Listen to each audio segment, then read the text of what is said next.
President Trump just came out with an announcement regarding the deal with the Islamic Republic. He said that the deal is looking very good. He said that they had a strong statement from the Islamic Republic. I don't know from who, and you guys could help me guess who's he talking to.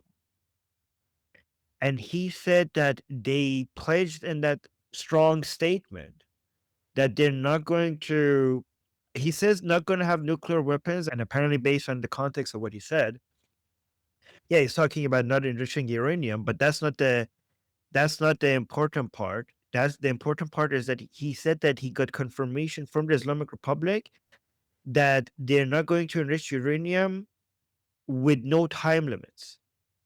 Like he specifically said, there is no 20-year time limit. What we saw coming out of the talks between JD Vance and Ghalibaf and IRGC in Islamabad is that we got news that JD Vance was going with a 20-year limit on for how long the Islamic Republic is not allowed to enrich uranium.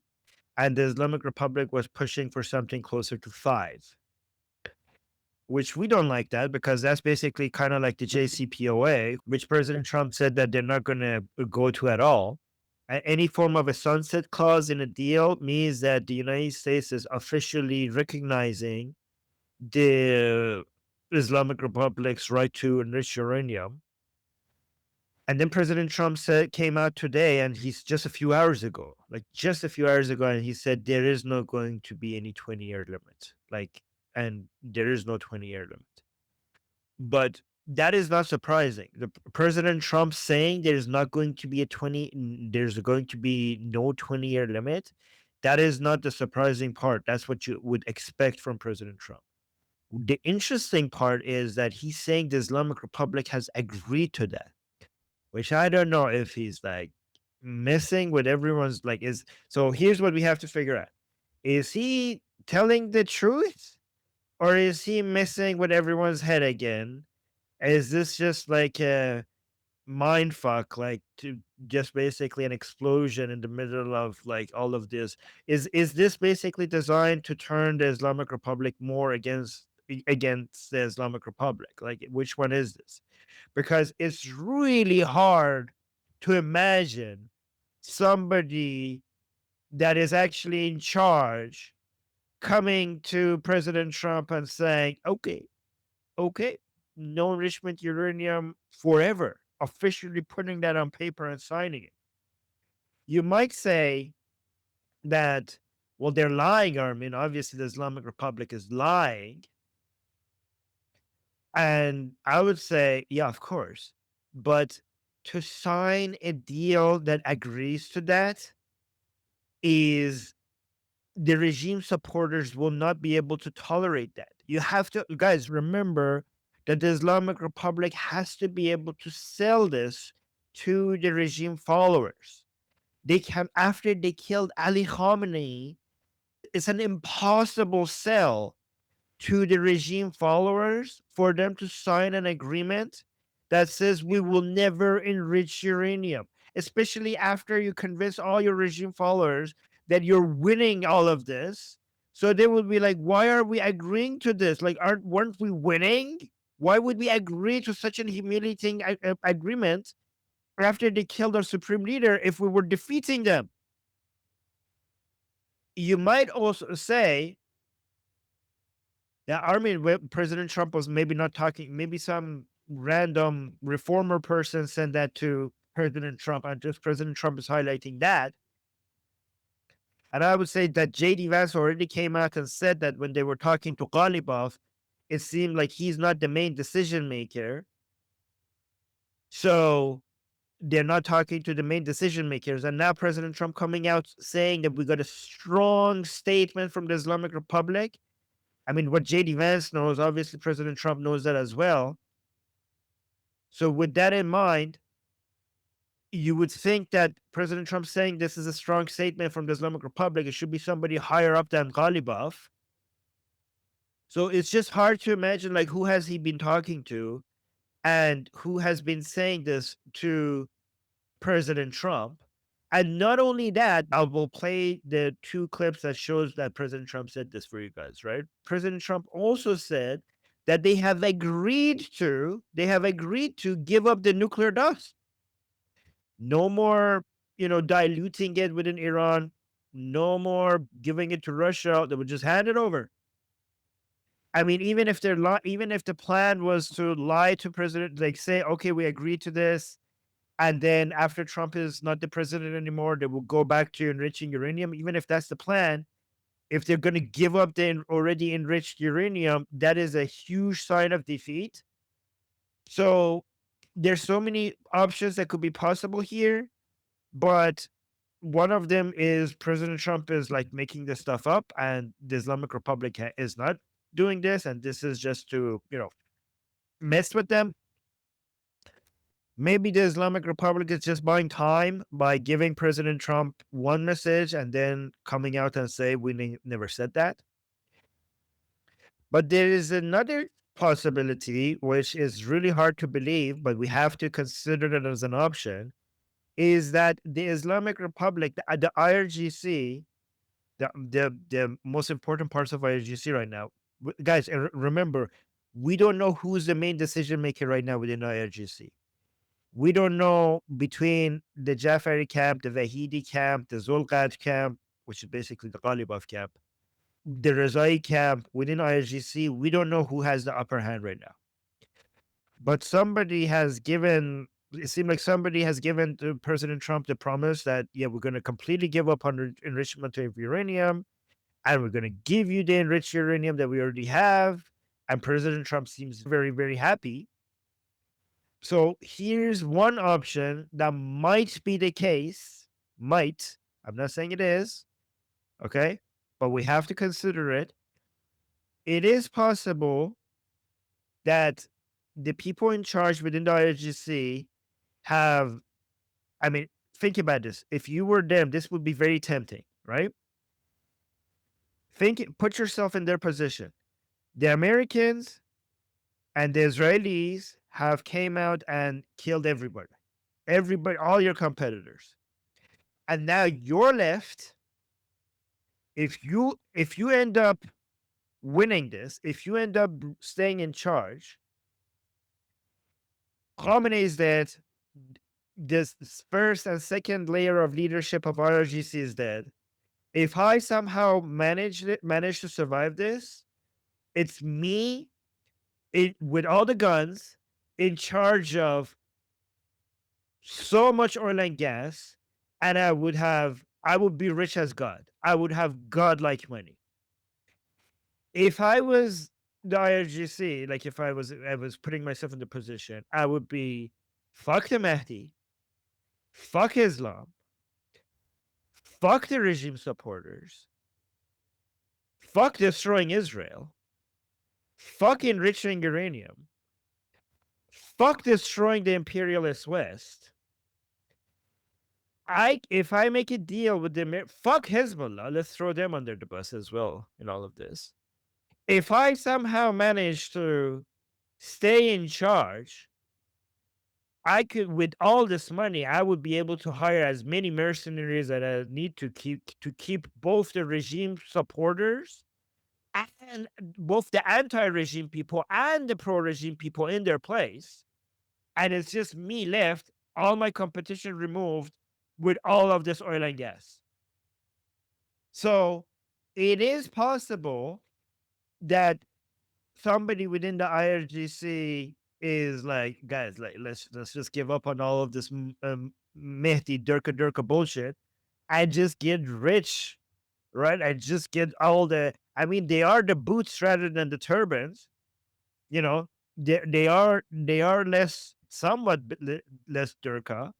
So yeah, this is an interesting development. Let me, before we go, so Ali, thank you for giving the list, and if you could give me the response list as well.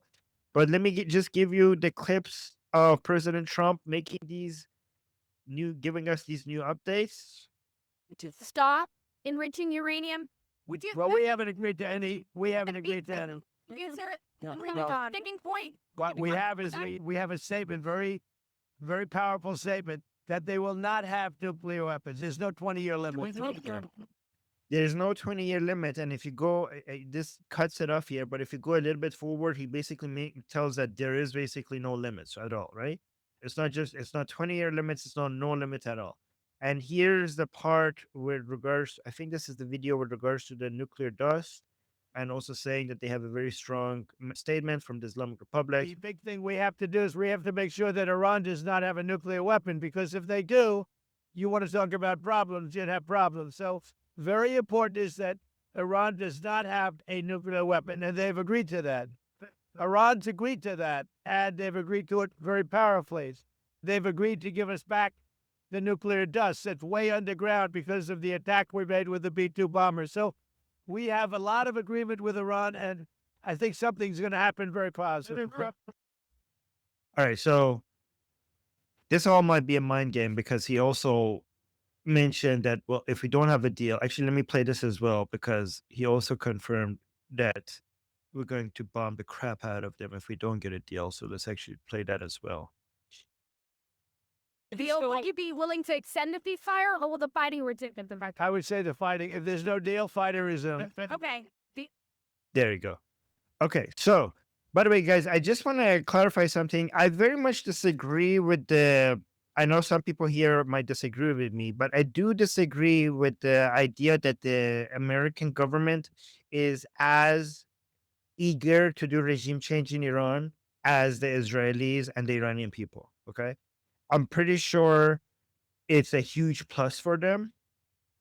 Like, they would love for that to happen, but it's not as much of a necessity. They're like a whole continent, like they have an entire ocean between them. Like, priority number one for the Americans, priority number one, number two, number three, all the way to number 10 is nuclear, right? Regime change would be a bonus. For the Iranian people and the Israeli people, regime change is not a bonus. Regime change is a goal. So some people might here disagree with me here, but this is why I always tell, and again, this is not me like criticizing the Americans. Every country has to prioritize their own national interests first. Iranians and Israelis, their interests are more aligned, even though we have a lot of mutual interests with the Americans, obviously, more than most two countries in the world. But it's just a bit closer to Israelis because we're just closer. We're like in the same neighborhood. We have and for both of us, is more of an existential crisis rather than, an annoyance or a threat. Anyway, so there was a whole bunch of twos in the chat, and thank you, Ali, for tracking them. So, yeah. So I think Shauna, yeah, go ahead. Yes. Perfect. I just want a question, which is that what was the dynamic? So you're talking about the guy that was right? To whoever's in charge, the person that's in charge. And for him, he just like get fat, get rich and fat, and be a Muslim degenerate. My quick question is: the guy that's in charge, whoever that's in charge, that you said would be tempted to just get rich, that person, whoever that is.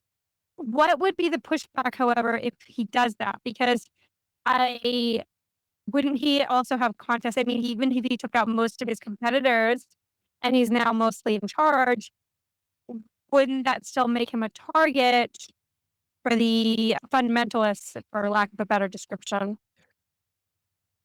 The hardliners are not armed, like the regime supporters are not armed, right? The IRGC is armed, and the Artesh is basically goes with the flow, right?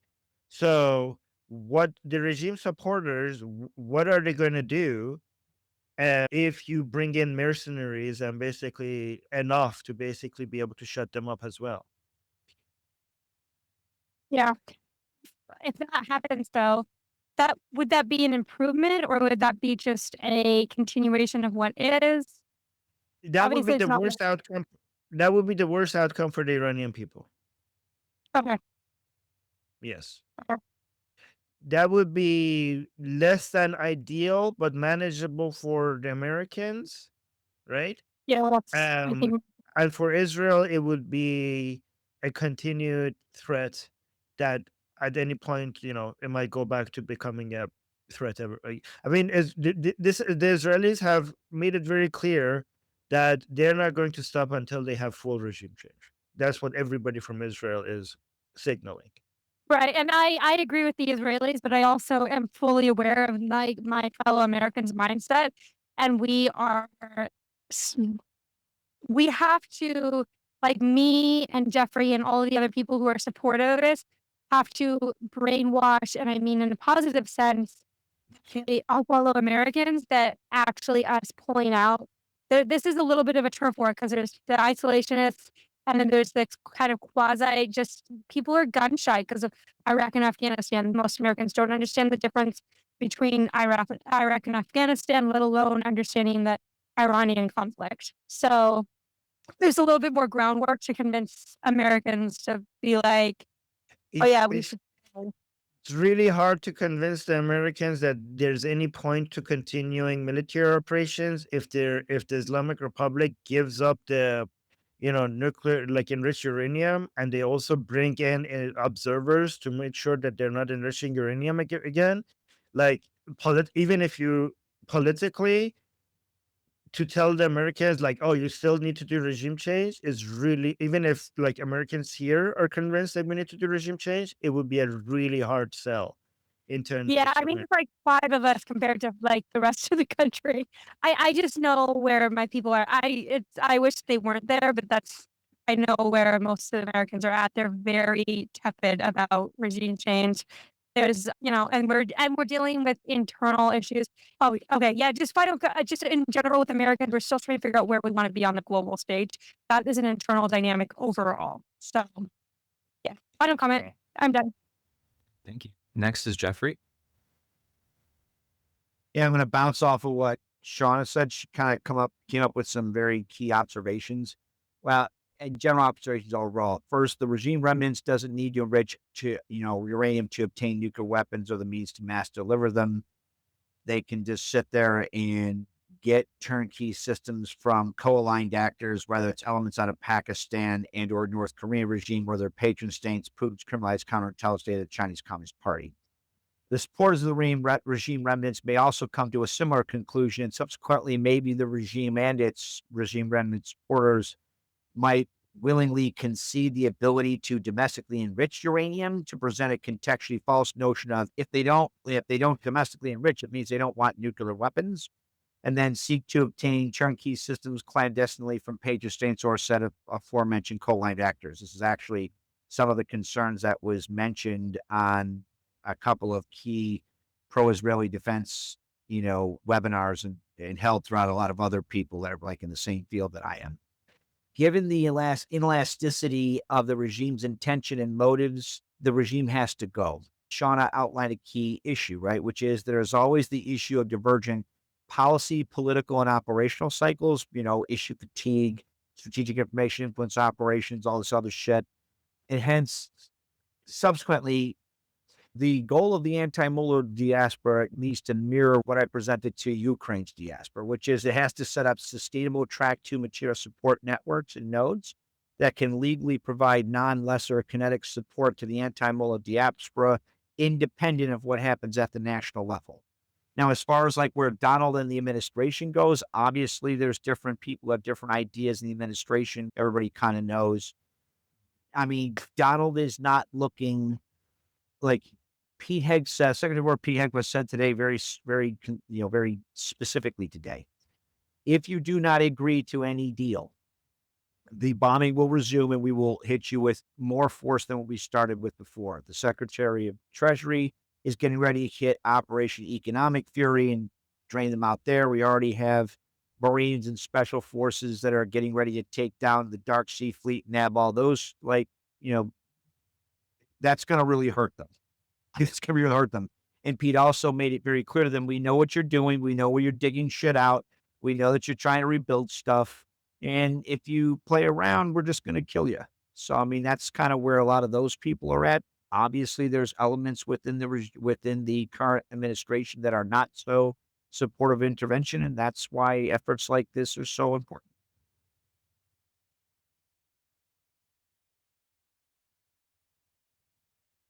What I wanted to ask on addition to this topic is like, Armin, you told that they will be like super rich, if I get it right, Mm. if they sign a Yes. deal. So my question is, how fast will they run out of their wealth once they get rich? I really don't understand that question. Why would they run out of their wealth on this? Well, They because haven't. you still have to pay a lot of money to mercenaries who will help you to stay in power. You still will have to like pay You have an basic entire stuff. country. You have you're monopolizing entire industries. You don't have a limited amount of wealth. You have wealth generation machines. You have your revenue will be higher than your cost. So basically, Iran is now is still operational, though the real is really really low, like 1 million and It's 1.3 suffering. billion to dollar.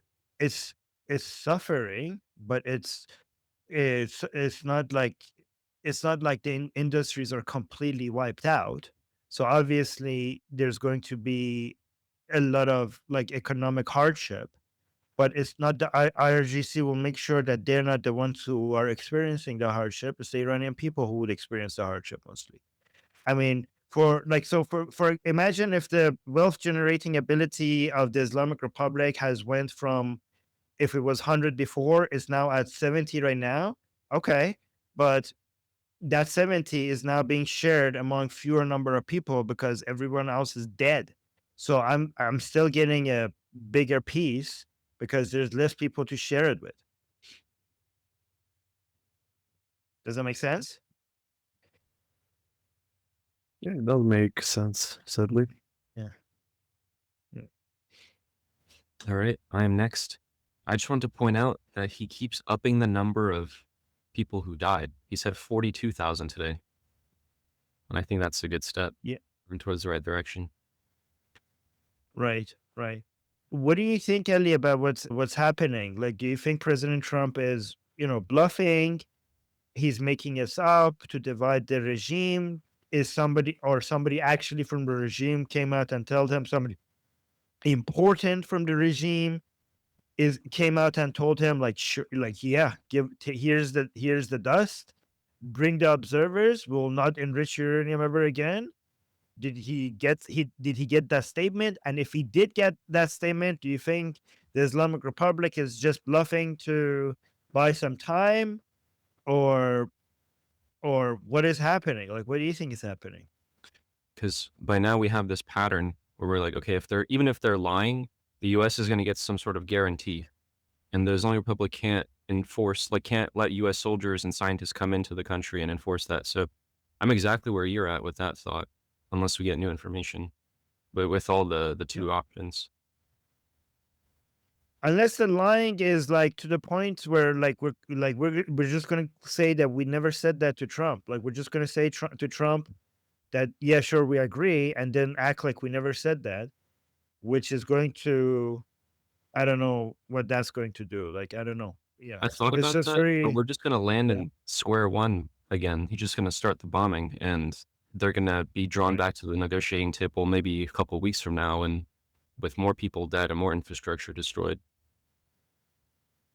Right.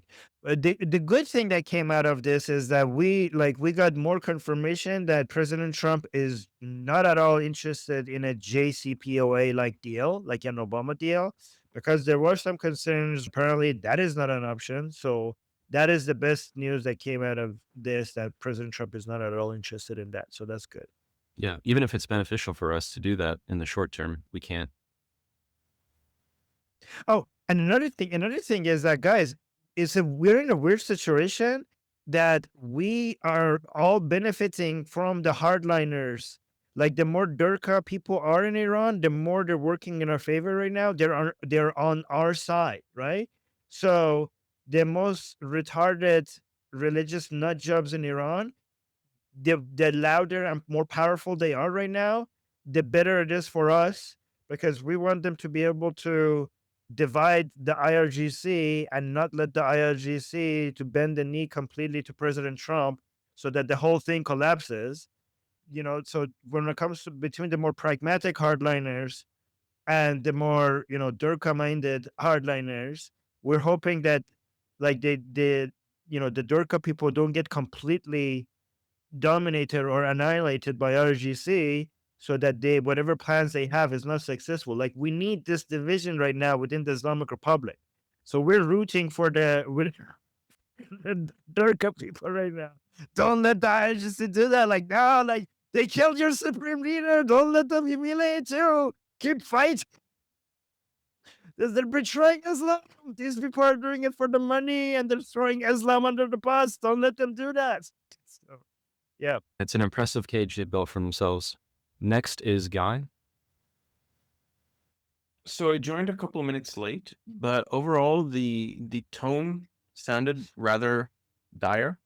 Like, am I hearing correctly that in your estimation, if they do the surrender deal, where the surrender deal also includes a lifting of sanctions, which is something I've heard, like as an option. I didn't want to believe it at first, but then that would potentially choke out the revolution. Yeah, I mean, it has a potential to. So here's the thing: like, it's a very tempting situation for both President Trump and IRGC. Like, the only people who are the problem right now for both of them is the regime supporters who don't want to be humiliated after their supreme leader was killed, right? If you could somehow shut these people up, there is a deal to be made. Like, President, if you basically, if the IRGC comes and tells President Trump that here's the enriched uranium, bring your observers, shut down all our enrichment facilities, and observe that we are doing that, then it's really hard for President Trump to pass on that and be like, no, because this is not a good enough, right? And the IRGC, like, if the IRGC could just be a little bit less Durka, there's a lot of money to be made here, because most of their competition has died. They will make so much money to be able to buy mercenaries to continue suppressing both the anti-regime Iranians and also the pro-regime Iranians who don't want this humiliation. So they might just basically abandon their Mahdi ideology or their anti-imperialist agenda for the sake of all the wealth that is right now on the table, that is all for them to take. So there is a deal to be made here that will make both sides happy, except Israelis and the Iranian people. And am I correct in assuming that it looks like that's the way Trump is leaning? Well, we don't know. We don't know. So when you weren't here at the beginning, we played a video from President Trump. Again, this might just be his, mind tricks or whatever. But we played President Trump just a few hours ago, came out and said that the Islamic Republic has put a serious statement out there that they have agreed to give up, enriching uraniums with no time limits, and that they have agreed to give up the nuclear dust. So this might be Trump just messing with their head. It might be the Islamic Republic trying to mess up with Trump's head, or it might be a serious deal. We have no idea which one of these are, what's going on. We have to see. And who gave the statement to President Trump? I'm a bit bummed, but I'll put the links in the chat because you might have missed it. So I'll put the links in the chat for the two most important statements that President Trump said. I saw the press conference. Yeah, I just wanted to say that in such regimes as the LGP regime, the hardliners are the ones who eventually make the regime fall. We can have the case of the USSR. Before Gorbachev signed the deformation of the USSR, there were some absolute nutters that were doing a lot of wars, giving a lot of money to a lot of civil wars all over the world. And at one point, they just understood they can't bear it anymore. they were giving so much money, weapons, and all services for free for a lot of dictators in Africa and in Cuba, in Venezuela, and a lot of wars they were doing in Yemen, in Afghanistan, and they were just doing a lot of crazy shit. And Gorbachev was just the final guy who was like getting some money from the West for a year and a half, and then all the business went down. You know, that's actually an important point, that this would be a very unstable situation. You know, like it's hard to imagine you being able to rule over an entire nation that is against you. Not just the anti-regime people, but now the pro-regime people are also against you. Like, has that ever been successful, to be able to continue ruling over, close to 0% approval rating? That doesn't seem like sustainable. So yeah, I mean, that's a good point. Like, the whole thing, like, it's very fragile. Yeah, but we can compare it for 100% the USSR and Iran, because USSR was made out of like small republics, and in each republic they have had basically their own small dictator who was willing to cooperate with Moscow, because Moscow was like paying him a lot of money and giving him a lot of other benefits. And how does it work in Iran? Well, I mean, we don't have to compare it up, all the details.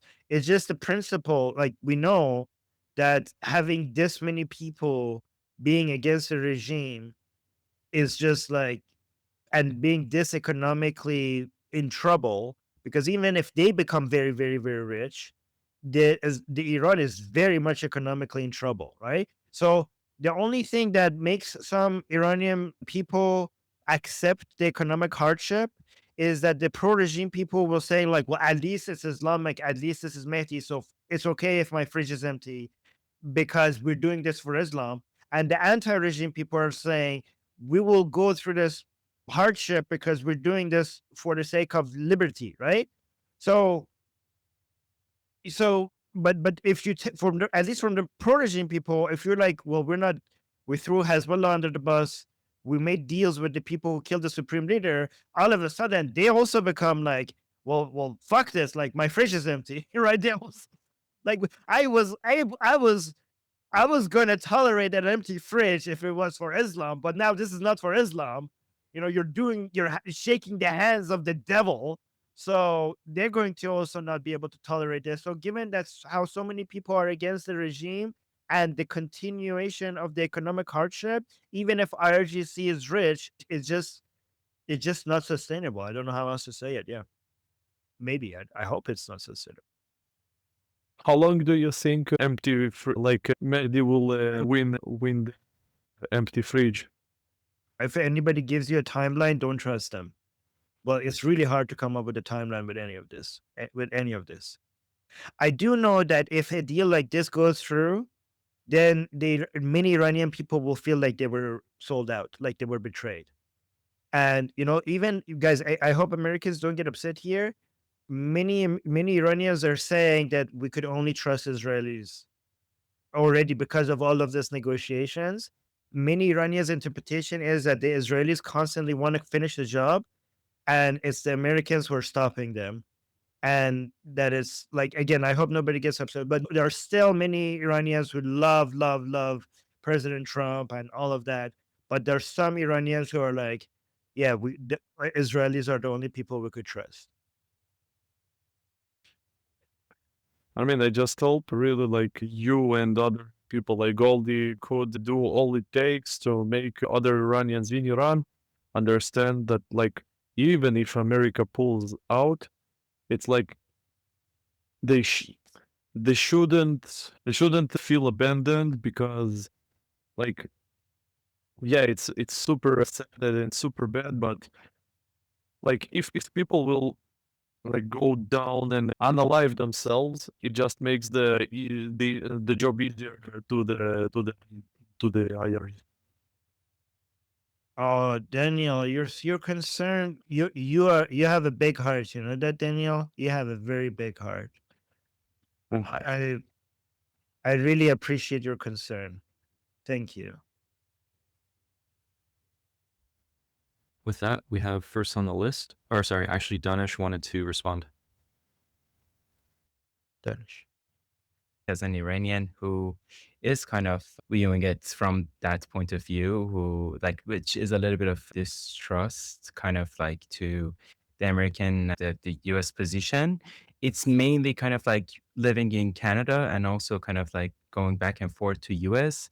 I see how much people actually care about the gas prices going up just a little bit and not really also kind of like taking serious how the dangers that are kind of like just like kind of like see it from the perspective of I understand that most Americans care more about like having like 10 cents on their gas prices than having IRGC being eliminated. So it seems to me that like since I see that perspective, that at least it's kind of like it's from my own experience. At least what I saw, and in my experience, most Americans that I saw and I met and I discussed with care more about the gas prices than those kind of like dangers. I feel like it is possible that that pressure gets into the White House and kind of like gets them the deal.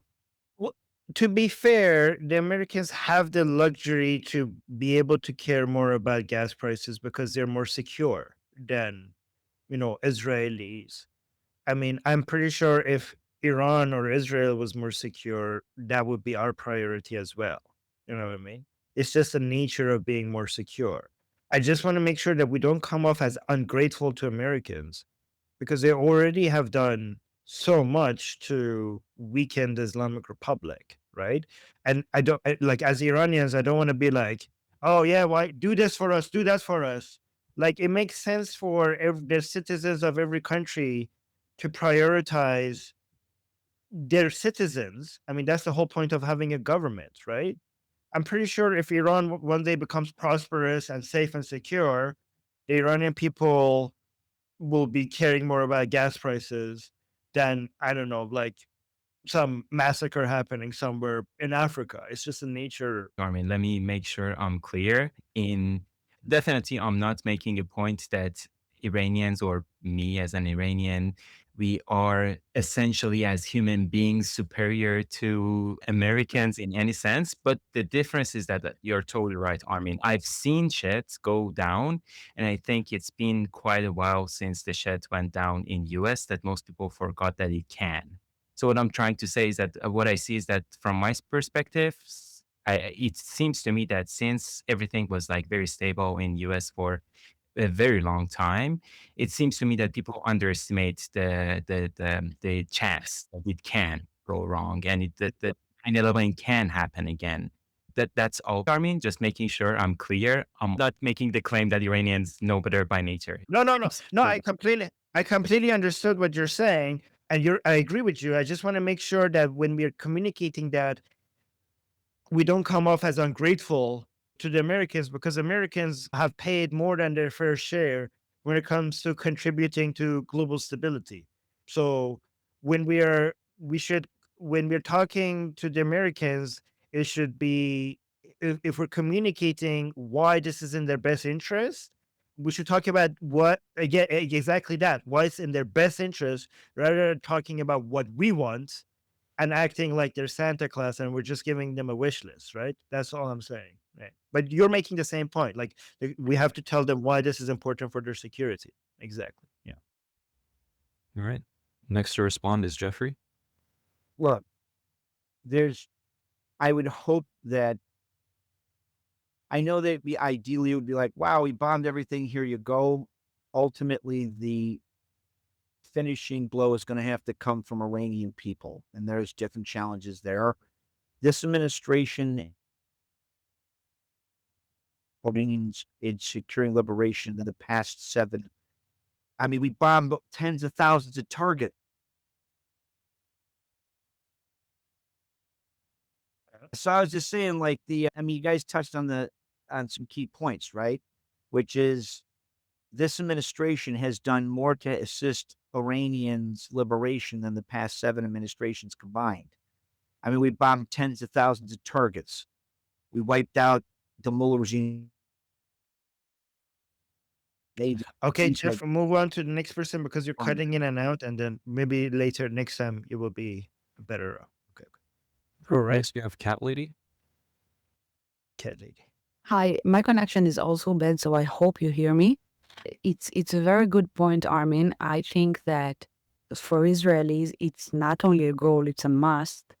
And that's why you can say, oh, we can trust them more. Not because trustworthiness, because it's the common goal. I'm not saying it's not a goal of the US, but it's not an existential threat like it is for Israelis. And I would say that every fight, every war comes with prices. And either you're willing to pay it or not. And you cannot say that the willingness will be the same if it's an existential threat or not. The only thing I would not understand is if the US will not allow Israel to continue in the future if needed. That's the only thing that I would not be so, But also, the other thing is that I heard someone say that one of the big benefits that the IRGC has is like actually in the war is the willingness of the Americans to endure stuff. And they're hoping for the Americans to pressure their government and therefore end the war. That's actually a weapon that they have. And yeah, that's my point. Next is Guy. For me, to briefly respond to what Free said, or at least the parts of it that were audible. The issue for me would not be, like, basically, as far as I'm concerned, the regime has already collapsed. And now it's just about giving the Iranian people the go-ahead. The problem is the militias that came in, and I don't understand. Like, to me, it's so the difference between regime collapse and otherwise would be essentially economic. Like, whether with the removal of the nuclear and, let's say, the capitulation of the regime, whether you also whether you give them that leash that allows them to limp on and kill many more Iranians and create conditions that would make the revolution much, much harder. It doesn't seem to me, could be wrong, but it doesn't seem to me like, seeing as they don't have leverage, you could just choke them out, have the militias go because they don't have money, and then have the Iranian people take care of things for you. I am fine with an agreement that doesn't release funds, like release some of the frozen funds, which to me would be catastrophic because it's still the same ideology underneath it. But specifically, the economic angle is like what's worrying me. So here's imagine this. Imagine if the Islamic Republic, hypothetically, okay, this looks very unreal to me if this happens, but imagine if it happens, right? Imagine, I mean, it would be the logical move by the IRGC if they could make that move. Is they actually tell the Americans, take the enriched uranium, bring your people, destroy all our enrichment facilities, and verify that happened. Okay. If you're in President Trump's position, imagine if you want to convince Americans, we will still maintain a blockade. Like, how could you sell that internally if they actually, IRGC went and did that? Like, they gave us everything that we wanted when it comes to I always said that they can never be nuclear. And now they're basically giving us that, but I'm going to continue to use our military force to maintain a blockade. Like, how would you sell that internally? That, and with what Jeffrey said, that they can not enrich uranium, but they can still get a nuclear weapon. And if the people in charge, if you can't trust them as being... Yeah, but you would get observers to come in to check everything, basically. Like we will They can- like basically you bring observers to make sure that we're not getting nuclear one way or another. The issue is with buying, let's say, from Pakistan or Russia. Pakistan will never sell anything. Pakistan is on Saudi Arabia and United States side. Okay. The only way So- Pakistan would give nuclear equipment to the Islamic Republic is that if we have a complete collapse in Pakistan and the terrorists basically get their hands on their stuff. And neither will North Russia. Korea. Russia. Okay, so let's go through this. North Korea, like Russia, would never do that. Okay, Russia has always been vetoing, like on the same side of U.S. when it comes to not allowing the Islamic Republic to be nuclear. Russia doesn't want the Islamic Republic to be nuclear. Russia wants the threat of the Islamic Republic might becoming nuclear to be a way to keep using them against the Americans, but Russia actually fears the Islamic Republic becoming nuclear. They don't want that. Usually nuclear powers don't want other people to be nuclear powers. Okay. It's a small club that you don't want other people to enter, right? North Korea is in a very ideal for them. They're a local problem and people are not going to mess with them, right? As long as they stop, they sometimes do go beyond their borders and, like, for example, they send soldiers to Russia. They have helped the Islamic Republic at some point with, their nuclear facilities. But right now they found a stable equilibrium where people don't want to touch them because they have enough deterrence capability for people not to mess with them, but they're also not annoying the world enough for them to be worthy to deal with. So they're happy where they are, right? So I don't see the North Koreans basically turning from a regional threat to a global threat by trying to help the Islamic Republic. I don't see that happening. But if any of this was even happening, the best way to stop it from the Americans' perspective is to have observers all over Iran. The point is about how do you sell it, not about the underlying, Yeah, how reality, do you but also sell it? let's do Like some- imagine, like let's say even if that's true, let's say President Trump says like they're giving us everything. I told you if they give us a good deal, we won't bomb them and we will stop this. But they gave us the best deal. But what if North Korea? Like the Americans were like, what are you talking about? You didn't say if they give us a good deal, but North Korea still might do this. You said that if they give us a good deal, this will stop. You said they Believe have that to they're trying- agree never to have a nuclear weapon, right? So if they give you everything and you still, but they still might, they're like, okay, like it's a hard sell internally. Yeah, like I'm not saying like even if you have a point, you must agree it's a hard sell internally. Well, I still It's already a hard They're sell also- internally. It's already a hard sell internally. Like, but then I don't think it's going to be much more of a hard sell, but also we're still in the first. They will. No, actually, the queue hasn't started. Yeah. Next to respond is Jeffrey. Guy kind of like hit a lot of the points I was going to bring up. And I mean, I understand the point you're making. It's just not true. So Russia and the Chinese Communist Party played an integral role in, they already have a history of proliferating post-fall of the Soviet Union. Right? It was actually Russia and the Chinese Communist Party that underwrote Pakistan's development of nuclear weapons. Russia sold them the reactors and the Chi-Coms taught them how to modify it to support a clandestine offensive nuclear program. Pakistan, I mean, and none of these actors are homogenized blocks. Like even Pakistan's not a homogenized block. There are radical elements inside Pakistan, even inside the Pakistani ISI and or their nuclear like forces that do not agree. They don't agree with like, what is it? Not proliferating. So you're not, I mean, we could put people on the ground. Sure. It makes it harder. It's a lot easier to proliferate than it is to catch somebody to do it.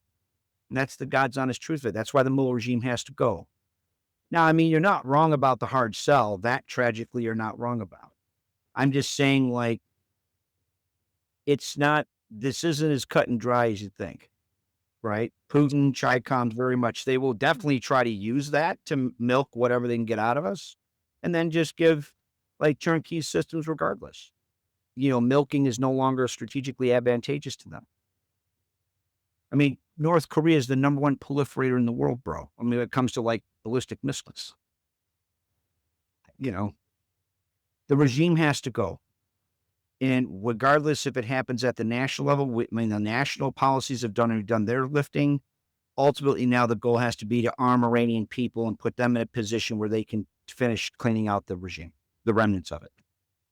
If we were to sit there and have security and stability, anyway. I never suggested it as a black and white. I'm actually very careful to show how gray everything here is, right? I followed like Russia's involvement within, relationship with the Islamic Republic for the past decade or so. And everything shows that Russia doesn't want the Islamic Republic to be nuclear. They would lose the leverage that they have as an essential middleman between the Islamic Republic and the West. If the Islamic Republic became a nuclear power, they wouldn't need Russia anymore. This would be a regional arms race, and nuclear Islamic Republic would force Saudi Arabia and Turkey to follow destabilizing, all of them will basically become nuclear and destabilize the whole region, which is right, like, the southern underbelly of Russia. Like, Russia does not want a nuclear arms race in the region. That is like definitely true. Like, and again, like I told you, like, nuclear powers consider themselves to be an exclusive club. Nuclear exclusivity. No nuclear power country wants more countries to have nuclear weapons. They want to keep the nuclear club small to maintain their own global strategic importance. There's border security. Russia does not want a nuclear armed, ideologically driven country close to its borders, capable of, unpredictable escalation. That is not within China, Russia's interest. And then there's also the issue of economic control. Russia prefers selling civilian nuclear technology to the Islamic Republic. They want the Islamic Republic to always be dependent on Russia rather than them being able to do these things themselves. And also a weapons program triggers like sanctions and strikes that ruin Russians' trade and investments. Russia wants to likes to use the Islamic Republic, but never wants the Islamic Republic to be too powerful. And as a nuclear Islamic Republic will be too powerful for Russia to be able to tolerate. I know I like based on like I've been, so I just this I have a very high level of confidence with regards to this. I think Jeffrey put another two. He wanted to respond to this. Are we going to do this over circular thing? But go on. Start good, but all right. It's like, okay, they sold civilian. If they didn't want if Putin's criminalized counterintelligence state was not looking to sit there and nuclearize, or even if they didn't, or weren't looking to nuclearize the Mullah regime, they were looking to sell 2 light water reactors to the Mullah regime. Right? Same kind of reactors they sold to Pakistan. Once the regime has that dual purpose capability, they will absolutely use that to pursue nuclear weapons. They know that. Everybody knows that. Right? I mean, I don't know what you looked at. I'm not saying that isn't some of the calculations, Armin. I'm saying there's other things to that calculation. And I get that you don't want to go round and round about it. That's fine. Well, I mean, every time you say this, I have to respond, so we could be here forever. But yeah, I never said everything is in my point. But you like, didn't say that. you're saying like I'm doing it black and white, but you're making it seem like everything Oh, shows. right. Or that's because I got a migraine, bro. I mean, That's okay. That's okay. But like, I mean, there's more of that than I would admit that there are things that you could point to that makes your case, but we can't ignore that everything I said, and also the fact that every time Russia voted in the United Nations Security Council, every single time they voted in the direction of imposing harsher international sanctions on the Islamic Republic, specifically to halt enrichment program. Every single time they voted along with the United States to put harsher sanctions on the Islamic Republic. Every single time. And Russia has consistently pressured the Islamic Republic to return to civilian only enrichment levels all the time. And that pressure was not just words. That pressure was trade pressure, legal actions, United Nations Security Council votes, and all of that. All right, All let's right. continue. The last person to respond will be Richard. After that, we have 4 people on the list, so we're on track with time. Go ahead, Richard. Okay, thank you. Yeah, I wanted to make a couple of points to something Armin had said earlier. It is true that Trump has said multiple times, if you want to take this literally, that he basically, the U.S. would cease the military actions if Iran would agree never to possess a nuclear weapon. I think for domestic consumption, in terms of selling the lack of cessation of those hostilities, it's important to note that Iran has multiple times agreed never to pursue a nuclear weapon. Barakshi himself was screaming about the fatwa that the late Khamenei issued during the negotiations that, we were not allowed to develop a nuclear weapon and we have no interest in developing a nuclear weapon. And then 5 minutes later, they said, well, we have enough nuclear material to build 5 nuclear weapons if we want to. They've proven with overwhelming evidence that they can't be trusted. They have no intention on following through with any of their deals. And I think that might very well be just a straw man that Trump is using as a way to sort of give them an impossible benchmark and keep the plan, which I'm sure has nothing to do with an actual real deal, moving towards some kind of regime change. There's no way Israel would be participating with them if that wasn't the end game ultimately. Yesterday, like it was yesterday, when Maria Bartiromo was interviewing President Trump, I was so annoyed that she forgot to double down on her question because she asked, what about the verification, right? Because we don't want to, like the Islamic Republic saying that they're not going to enrich uranium, obviously, like who the fuck cares what they say? What we want to see is, I mean, so far President Trump hasn't disappointed when it comes to in making sure that he insists on no sunset clause.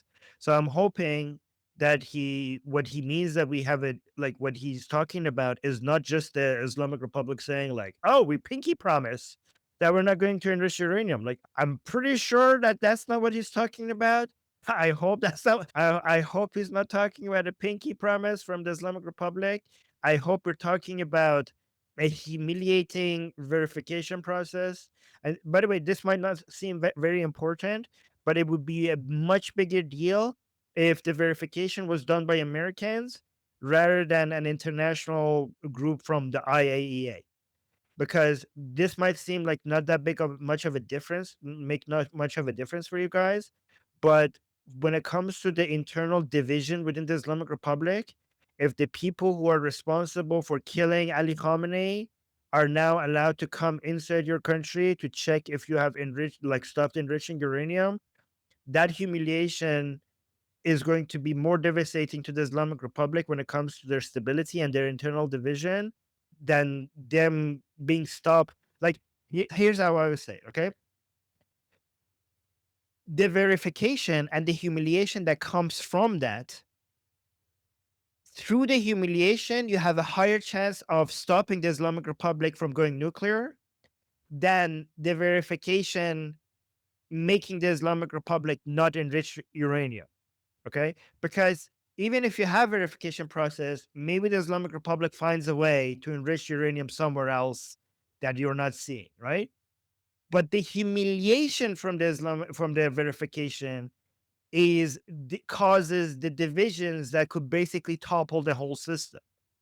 That's why I'm interested in the verification process more because of the humiliation that could cause the whole thing to become tumbling down, rather than them being it's being effective enough to actually stop the regime from getting access to enough enriched uranium. Does that make sense, Richard?